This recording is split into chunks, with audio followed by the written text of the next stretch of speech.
April 10th, 1943. The skies over Sardinia were bright and cold, streaked with silver contrails and the sharp, distant echoes of battle. At 22,000 feet, a formation of American P-38 Lightnings from the 82nd Fighter Group cut through the thin air, their twin booms glinting like polished blades in the morning sun. Each pilot gripped his control yoke with steady precision, the engine's synchronized hum vibrating through the cockpit. Below them lay a patchwork of Mediterranean blue and rugged coastal mountains. Lieutenant Dale Brannon had been flying for barely a year, but the P-38 felt like an extension of his own nervous system. The twin Allison engines sang in perfect harmony, and the aircraft's balance, its unique design, made him feel untouchable. His orders were simple: escort the returning B-25s back to base. But the Luftwaffe was hunting that day, and they knew the routes well. Without warning, the radio came alive, clipped, panicked voices. "Bandits! 3 o'clock high! Messerschmitts are coming fast." Brannon craned his neck and saw them slicing down from the sun. BF-109s and FW-190s diving like falcons, sunlight flashing off their wings. The American formation scattered, engines roaring, tracers arching through the pale blue sky. For a few violent seconds, the air was chaos, spiraling contrails, the flash of cannon fire, the deep hollow thump of a near miss. Brannon broke right, throttles full forward. He felt the G-forces press him into the seat, the lightning responding instantly. He fired a burst, the 20mm cannon rattling through his bones, then something struck his right engine. A sudden metallic clang, a violent shudder. The aircraft lurched. Alarm screamed through the cockpit. He tried to nurse the lightning lower, feathering the damaged propeller, but oil sprayed across the canopy. His altimeter wound down fast, 10,000 feet, then 8,000, smoke filling the cabin. He could see the jagged Sardinian coastline rushing toward him. Come on, he muttered, wrestling the stick. But the P-38 was dying. He pulled the canopy lever, feeling the brutal slap of wind and cold as he bailed out. The parachute opened just before he hit the ground, a rough, bone-jarring landing in a rocky olive grove. Moments later, the distant thud of his P-38 hitting the earth echoed across the hills. Flames rose, black and oily against the bright sky. German troops found him within the hour. Young, sunburned, still trembling. He was led away at rifle point, boots crunching on gravel, glancing once over his shoulder at the smoke column that marked his lost lightning. That night, under the dim light of an oil lamp at an airfield near Olbia, German mechanics surrounded the wreckage. What they saw fascinated them. The P-38's twin-boom design was unlike anything they'd ever worked on. Its electrical systems, its tricycle landing gear, its counter-rotating propellers, everything screamed innovation. To them, it was alien. One man in particular couldn't take his eyes off it. Oberleutnant Hans Meyer, a 28-year-old test pilot from Rechlin, the Luftwaffe's secret testing base in northern Germany. He'd flown every frontline German fighter, the Bf-109, and even the early Me-210, but this American machine, even shattered, intrigued him deeply. Within days, the wreckage was loaded onto transport trucks and ferried north. The Germans wanted it studied, restored if possible. And Rechlin was the only place capable of resurrecting a fallen enemy bird. By the time it arrived there, the aircraft's aluminum skin had been patched, its engines overhauled with scavenged parts and its markings carefully painted over. The Black Cross of the Luftwaffe replaced the White Star of the United States Army Air Forces. Now it stood gleaming under the pale spring sun, one of the only flyable P-38s in Axis hands. German engineers whispered among themselves, circling it like priests around a relic. They called it Der Gabelschwanzteufel, the fork-tailed devil. And soon, they would discover why that name was so fitting. Oberleutnant Meyer climbed into the cockpit for the first time on April 25th. He adjusted the seat, studying the array of unfamiliar gauges and switches, the throttles side by side, the trim wheels under his left hand, the clear, bubble-like canopy offering visibility far better than his Messerschmitt ever could. It was heavy, yes, but balanced, symmetrical, like something built for precision rather than brute force. Strange bird, he murmured in German, his gloved hand brushing the control yoke. But perhaps a clever one. The ground crew signaled all clear. The engines roared to life, twin Allisons growling in perfect unison, spitting black smoke before settling into a smooth, confident rhythm. The vibration was even, the torque almost non-existent. Meyer felt the entire machine hum through him like a living thing. As the brakes released, the P-38 rolled forward, steady, sure-footed, down the long grass runway. At 110 mph, he eased back the yoke, and the American Devil lifted smoothly into the cold morning air. The Germans below watched in silence, shading their eyes as the silver aircraft climbed gracefully above the airfield. At 3,000 feet, Meyer leveled off. The controls were astonishingly light, perfectly harmonized between pitch, roll, and yaw. No torque pull, no stall twitch. He banked left, right, looped, rolled. The aircraft obeyed instantly, fluidly, like an extension of his own instincts. And for the first time in his career, Hans Meyer smiled mid-flight. As the silver aircraft climbed gracefully over the pine forests and frozen lakes surrounding Rechlin, Oberleutnant Hans Meyer felt a kind of disbelief that bordered on reverence. This wasn't supposed to happen, not in a war where the enemy's planes were meant to be inferior, outdated, or predictable. Yet here he was, strapped into what felt like the future of aerial warfare. He throttled forward, the twin Allisons roaring in perfect synchrony. The sensation was smooth, unnervingly smooth. In his BF-109, he was used to compensating constantly, right rudder on takeoff, left stick pressure in climb, endless micro-adjustments to keep the aircraft in line. But the Lightning? It demanded almost nothing of him. It seemed to balance itself, as if the air simply respected its shape. Below him, the test airfield shrank into a gray patch among endless pine woods. The skies were clear, crisp, and cold, a flawless testing day. Meyer leveled at 12,000 feet and began his first real maneuvers. A shallow climb, then a dive, a snap roll, a sustained turn. Every movement felt predictable but not mechanical. It was organic, controlled. Unglaublich, he muttered into his oxygen mask. Unbelievable. From the ground, engineers and officers watched through binoculars. Among them stood Major Wilhelm Kuhn, the head of aircraft evaluation at Rechlin. He had seen hundreds of enemy planes tested, from Spitfires to captured Yak fighters, but this sleek American twin boom was mesmerizing in flight.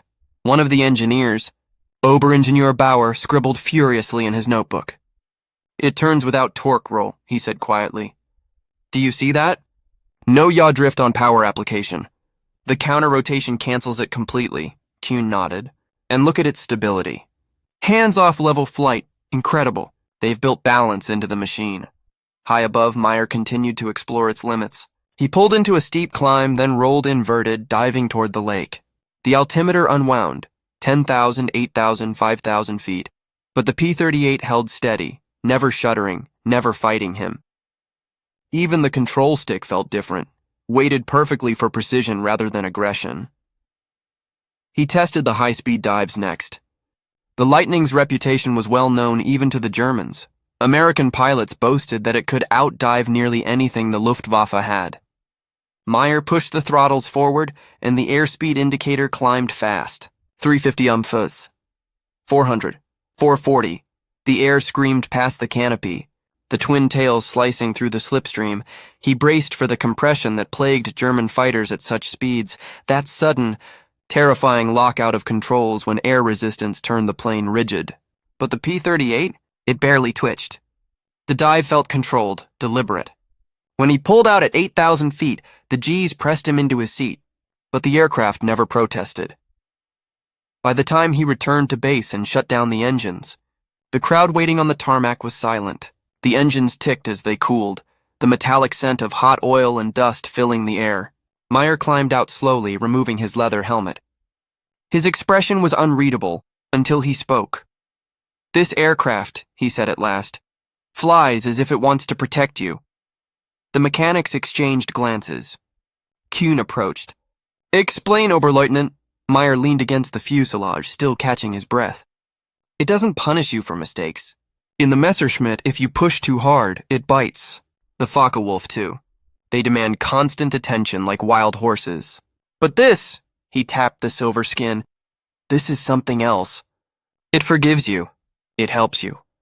He paused, glancing at the elegant twin booms and the nose packed with guns. It's perfectly balanced, in weight, in power, even in temperament.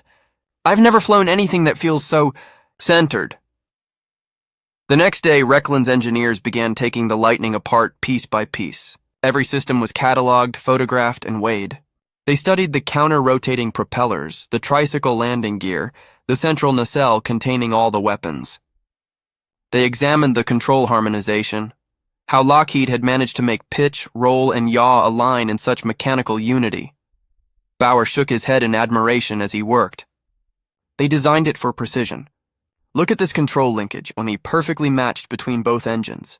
No bias, no torque offset, another engineer added. They're metallurgy too. These alloys are lighter than ours, see this? A structural member made with mixed magnesium and aluminum. We don't use this blend in combat aircraft yet. Meanwhile, Luftwaffe officers debated the aircraft's combat value. Could it outperform their own Bf-109Gs? Could it rival the new FW-190A5 in high-altitude interception? Theoretically, yes, but Germany lacked the resources to build something so complex. 2 engines, counter-rotating mechanisms, intricate electrical systems. It was too much for a war industry already strained to its limits. Still, they couldn't ignore the truth. The P-38 had changed their perception of American engineering. It was no longer dismissed as crude or inferior. Over the next few weeks, Meyer flew it again and again. Each flight brought new respect. In climbs, it felt unstoppable. In dives, utterly stable. Even its combat visibility, wide cockpit canopy, minimal blind spots, made it superior for situational awareness. But it wasn't perfect. At high altitudes above 25,000 feet, the turbochargers lagged slightly. The Germans noticed its vulnerability to engine damage and its slower roll rate compared to the 109. Still, none of those flaws erased its greatest strength: harmony. One afternoon, after his 6th test flight, Meyer sat with Kuhn over coffee in the officers' mess. Outside, the P-38 gleamed under the late spring light, foreign and elegant among the gray shapes of German fighters. You know, Meyer said, stirring his cup absently, if I had to take one aircraft into battle and trust my life to it, I'd take that one. Kuhn smiled faintly. Even over our own? Meyer nodded without hesitation. Because it's not just fast or powerful and it's balanced. It feels alive, and it feels like it wants to keep you that way.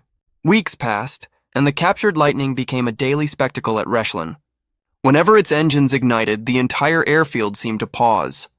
Pilots, mechanics, and officers would gather near the test line, drawn by the haunting growl of those twin Allisons, as if the aircraft itself carried a secret they all longed to understand. Every test flight brought new data and new questions. The Luftwaffe had captured Spitfires, Mustangs, even Soviet Lavochkins before, but never had they encountered an aircraft that so effortlessly blended speed, stability, and control. It wasn't just a machine. It was a statement that the Americans, often underestimated, were building fighters not for instinctive aces, but for intelligent, adaptable pilots. Inside the engineering hangar, the aircraft sat stripped of panels and cowling, its internals exposed like anatomy in a medical lecture. Technicians took careful notes as they traced the systems that made it so remarkably steady in flight. The trim is astonishing, one technician muttered, turning a crank on the elevator linkage. Minimal play. That's why it holds altitude so smoothly. And this, another added, pointing to the hydraulic system. This is clever. It distributes control load evenly across both sides. Our aircraft don't compensate this precisely. Meyer was there too, sleeves rolled up, watching them with quiet fascination. He'd spent hours in that cockpit, studying every gauge, every lever. He understood by now that this was not just clever engineering. It was thoughtful. It anticipated a pilot's needs rather than demanding constant correction. He climbed back into the cockpit for yet another test flight. The ground crew cleared the area, and the twin engines came to life once more, deep and resonant, echoing across the pines. The lightning lifted easily into the open sky, silver wings slicing through thin clouds. From 15,000 feet, Meyer began an extended climb, testing sustained performance and engine temperature under load. The boost pressure remained stable. Oil temperatures balanced perfectly between the two power plants. The controls? Still light. Still cooperative. He rolled inverted and descended, pushing it into a low-level pass over the airfield. The German ground crews ducked instinctively as the P-38 screamed overhead, barely 50 feet above the ground. Then it pulled up sharply into a vertical climb, engines howling. When he landed, even the most skeptical observers were convinced. That afternoon, a report was compiled for Berlin, Comparative Evaluation of American P-38 Lightning, Serial Unknown. The summary was blunt, and, for the Luftwaffe, humbling. This aircraft demonstrates exceptional aerodynamic harmony and stability. Its twin-engine design eliminates torque imbalance. Control forces are light and balanced in all axes. Performance at medium altitude exceeds the Bf-109G and is comparable to the FW-190A in climb rate. Handling characteristics are superior. Pilot workload is minimal. When the report reached the Luftwaffe High Command, some dismissed it as exaggeration, others as irrelevant. Germany, after all, was already fielding jet projects and advanced prototypes like the Me-262. But among the experienced pilots, men who had fought and nearly died in the cold chaos of the skies, the Lightning earned instant respect. One veteran ace, Hauptmann Erich Kessler, visited Rechlin to see it for himself. He'd flown against P-38s in North Africa and hated them, not because they were inferior, but because they were relentless. They always come back, he told Meyer during their briefing. You shoot one, the wingman appears out of nowhere. They work in pairs, always balanced. Like this aircraft itself, Meyer smiled. Then perhaps the design encourages that. It feels like a machine built for cooperation. Later, Kessler took the Lightning for a brief flight. When he landed, he climbed down slowly, pulled off his gloves, and simply said, "Now I understand why they win." That remark lingered at Rechlin for weeks. Beyond test flights, the Luftwaffe began adapting what they'd learned. German engineers drafted technical notes comparing the Lightning systems with their own. Ideas were exchanged, some quietly implemented in later aircraft.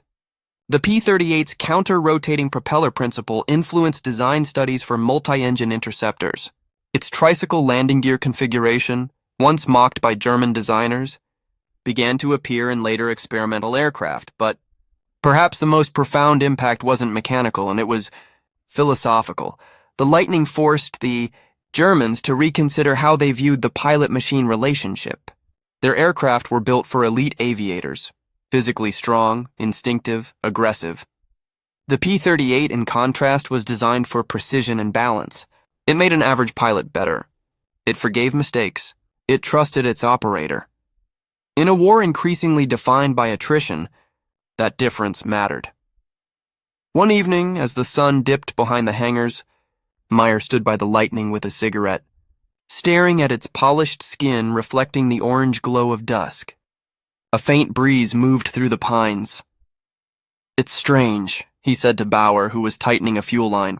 "I've flown our best, the 190, the 109G, even the prototypes, but none of them feel as human as this. The Americans built a machine that behaves like a partner." Bauer nodded. "And we built machines that demand obedience." Meyer exhaled smoke into the fading light. "Yes, and that difference might decide the war."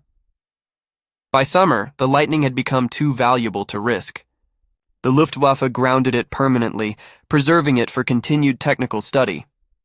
But in its brief time at Rechlin, it had left an impression deeper than any manual could record. Its lessons spread quietly, whispered among the test.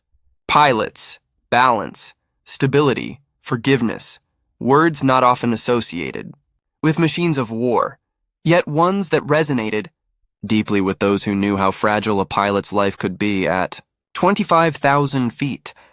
And so behind enemy lines, a single captured American fighter had managed to teach its adversaries something they hadn't expected to learn. That true mastery of the skies wasn't just about power, but about harmony between man and machine. By late 1943, the air war over Europe had changed dramatically. The Luftwaffe still dominated certain sectors, but cracks were beginning to show. The Americans were arriving in greater numbers. Formations of B-17s and B-24s stretching for miles, escorted by fighters that no longer feared the Messerschmitts or Focke-Wulfs. And among them, the P-38 Lightnings continued to carve their legend across the skies. From Sicily to Norway, German pilots began to whisper the same name with a mixture of respect and frustration: Gabelschwanz Teufel, the fork-tailed devil. To them, it was both a curse and a compliment. At Rechlin, Oberleutnant Hans Meyer continued to assist in technical evaluations. Though the captured Lightning had been grounded for safety reasons, it remained a fixture of study. Meyer had become its quiet advocate, defending it in engineering meetings, describing its balance and control with a kind of reverence that unsettled some officers. One morning, as he walked through the hangar, he found himself beside a half-finished prototype, a Me-210 variant being prepared for testing. Its engineers were arguing over stability issues, its tendency to yaw violently under asymmetric thrust. Meyer ran his hand along the fuselage, his gaze drifting toward the Lightning parked under its canvas cover. "Gentlemen," he said finally, "if you want to solve your stability problem, look there." They followed his finger. The twin-boom silhouette of the P-38 gleamed faintly beneath the tarp. "That's how you build balance," Meyer continued. "Two engines counter-rotating. Everything aligned along one central line of symmetry. It doesn't fight the air. It cooperates with it." The engineers exchanged skeptical glances, but one or two nodded thoughtfully. For all their pride, they couldn't deny that the American design made sense. As 1944 dawned, reports from the front only reinforced the Lightning's reputation. German pilots encountered it over Italy, over France, and later deep in German airspace. They discovered it could strike from high altitude, dive faster than they expected, and, most dangerously, climb back out of a fight before they could close in. Its twin engines meant that even when one was hit, the pilot often managed to limp home. At a Luftwaffe officers' mess one winter night, conversation drifted toward the subject of enemy aircraft. Cigarette smoke hung thick in the air, and outside snow drifted across the taxiway lights. "They're not unbeatable," one captain insisted, swirling his drink. "The 109G still outclimbs it at low altitude. You just have to catch it off guard." Another officer snorted. "Try it yourself, then." "I saw a pair near Anzio last month. Dove on them from above." They vanished like ghosts. One moment they were there, the next they'd split and were climbing again. I nearly stalled trying to follow. Meyer sat quietly through the exchange, listening. He'd heard all the arguments before: pride, denial, admiration buried beneath competitive bravado. But deep down, every man in the room knew the truth.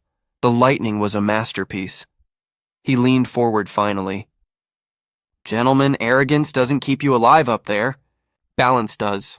That aircraft, the American one, has both." The room fell silent. No one contradicted him. Later, when the Americans began to sweep deeper into Europe, the P-38 became a familiar sight, sometimes even a herald of defeat. German troops on the ground learned to recognize its distant hum.